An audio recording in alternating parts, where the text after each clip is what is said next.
Et je suis ravie d'accueillir Sébastien Nani, le directeur du CIDED de la Haute-Vienne. Vous vouliez juste réagir, je crois, à la chronique de Jean-Jacques. Oui, bonsoir Vanessa. Oui, simplement un mot, puisqu'en fait, les produits phytosanitaires sont derrière aussi des déchets à traiter. Et ces déchets ont un impact environnemental important, ils sont compliqués à traiter, et du coup, c'est aussi un coût pour les collectivités derrière. Donc je rejoins et je partage complètement l'avis qui a été donné par Jean-Jacques tout à l'heure. On a fait des formations d'ailleurs dans le cadre du programme Ecophyto et d'ailleurs en partenariat avec le CIDED parce que c'est un problème de société effectivement. Très bien, on va parler du coup de tri des déchets et de l'enjeu du tri des déchets avec vous Sébastien, mais d'abord on va regarder ensemble ce reportage réalisé par Bénédicte et par Emma Le Bail de Conchat au collège de Bessines-sur-Gartempe, donc évidemment en Haute-Vienne, pour voir les ambassadeurs du CIDED qui interviennent auprès des collégiens pour les sensibiliser au tri. Regardez. Toutes les informations que je vais vous dire au début, là, ça permettra de répondre à ces questions. Allez, on va rentrer directement dans le vif du sujet. Avec Martial, donc, on travaille au CIDED. Est-ce que vous savez pourquoi vous êtes réunis ici aujourd'hui? De quoi on va parler? Le recyclage. Du recyclage, très bien. Alors du recyclage de quoi, si tu peux être plus précis, de manière générale? Nous sommes au collège de Bessines-sur-Gartempe. C'est l'opération MDR Merci de recycler qui existe sur le territoire du CIDED depuis 2 ans, qui a été mise en place entre le CIDED et le Conseil général de la Haute-Vienne, qui ont décidé et qui se sont fixés comme objectif de sensibiliser tous les collégiens du territoire CIDED au tri, à la prévention des déchets et au recyclage. Les déchets qu'on a à la maison, généralement on cherche à s'en débarrasser, vous ne les collectionnez pas vos déchets chez vous. On va chercher donc à les éliminer. Et en fonction des déchets qu'on va avoir à la maison, on va les éliminer de différentes manières. Il y a 6 ateliers en fait sur cette animation. Un qui concerne toutes les règles en déchetterie, un autre sur les éco-points avec les 3 conteneurs et les consignes de tri sur les 3 couleurs des conteneurs, un sur le compostage domestique, un autre sur le temps de dégradation des déchets et un sur les ressources naturelles nécessaires à la fabrication du plastique, des cartons, etc. pour vraiment les sensibiliser au tri et au recyclage. Alors ici, il y en a minimum 3 à trouver, mais vous pouvez en trouver un de plus normalement. Par rapport au plastique. Voilà. Est-ce que ça ressemble à une bouteille, ça? Je trouve que quand même au collège, c'est un âge où ils ont beaucoup d'appréhension, donc je trouve que là, le message passe un peu mieux.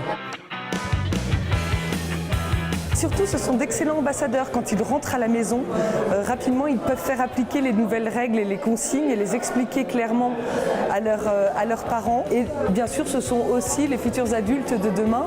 Donc c'est important de les sensibiliser aujourd'hui pour qu'ils deviennent acteurs demain. Ok. Ça me permet de découvrir plein d'autres choses que je connais déjà, enfin que je connais de chez moi. Et ça me permet de découvrir d'autres trucs sur des activités comme ça à faire.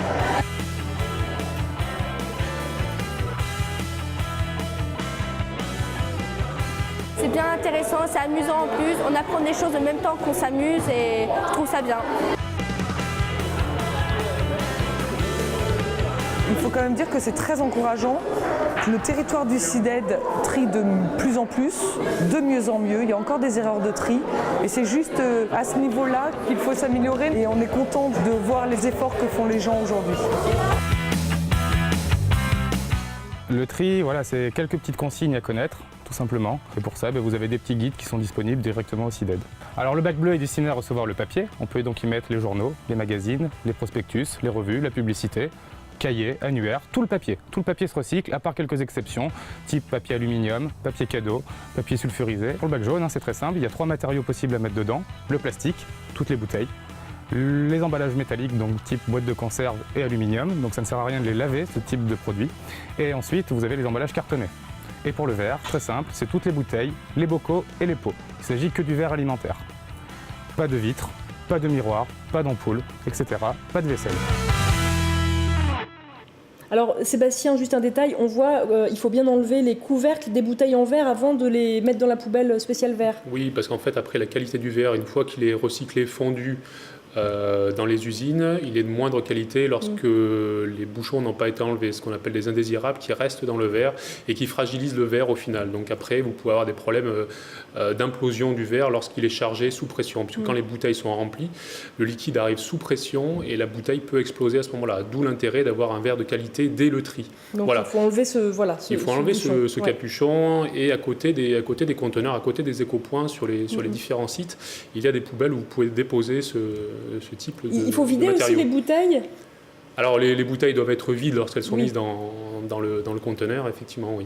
Ça paraît très simple, mais je suis sûre qu'il y a plein de gens qui se posent la question. N'est-ce pas, Laetitia? Oui. Non, mais j'ai dit qu'ils jetaient le bocal en verre souillé dedans. Ça, par contre, on a le droit. Voilà, il ne faut pas nettoyer le bocal au préalable. C'est pas utile de consommer de l'eau pour... Sur les cartons souillés, par contre, ça marche pas. Le carton souillé, non, parce qu'il ne peut pas être derrière recyclé, tout simplement. Voilà. Après, il y a encore beaucoup de sensibilisation à faire et d'éducation à faire. Sébastien, c'est ce que vous faites au CIDED en partie. Vous êtes parti d'un constat quand même.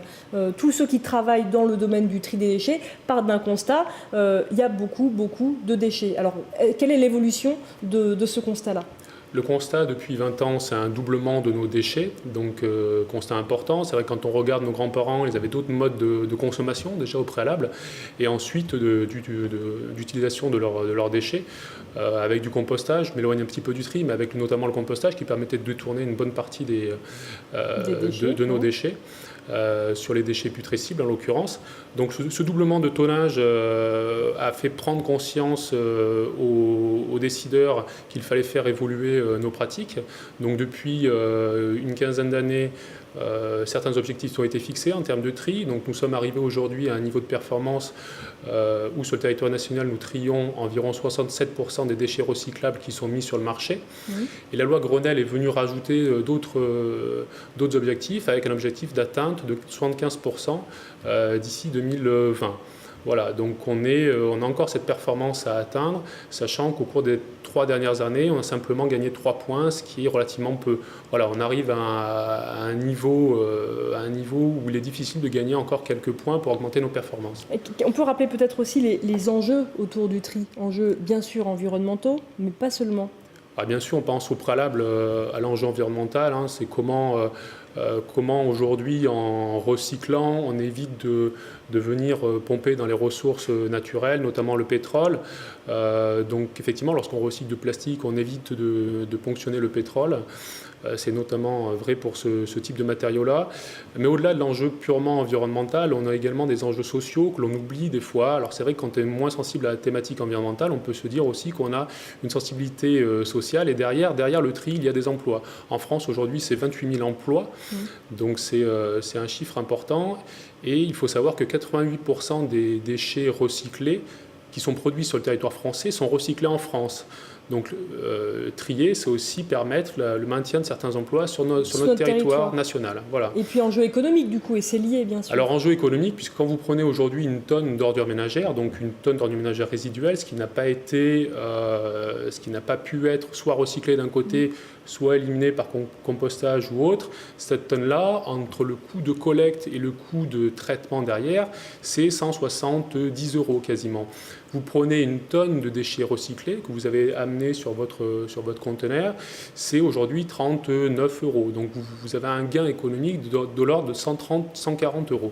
Voilà. Alors Sébastien, comment est-ce que vous allez arriver, vous parliez des objectifs à atteindre d'ici quelques années, comment réussir à devenir plus performants, nous, dans notre tri des déchets? Alors les performances, pour nous, elles passent par 3 axes. C'est d'une part, nous remettre en question. Donc ça veut dire comment est-ce que peut nous améliorer le service rendu à l'usager. Pour améliorer ce service, c'est densifier nos points d'apport volontaires, l'endroit que vous voyez tout à l'heure dans le reportage. En fait, ce conteneur avec la poubelle jaune. Voilà, c'est ça. Donc on va essayer de densifier ces équipements d'un côté. On va également essayer de voir comment ils sont disposés aujourd'hui. Est-ce qu'on peut améliorer, les déplacer pour les mettre sur des sites où il y a plus de passages. Et le dernier point, c'est communiquer, sensibiliser. C'est ce qu'on voyait ici dans l'opération MDR en partenariat avec le Conseil général. Sensibiliser les collégiens, mais sensibiliser aussi tout le grand public. Donc ça veut dire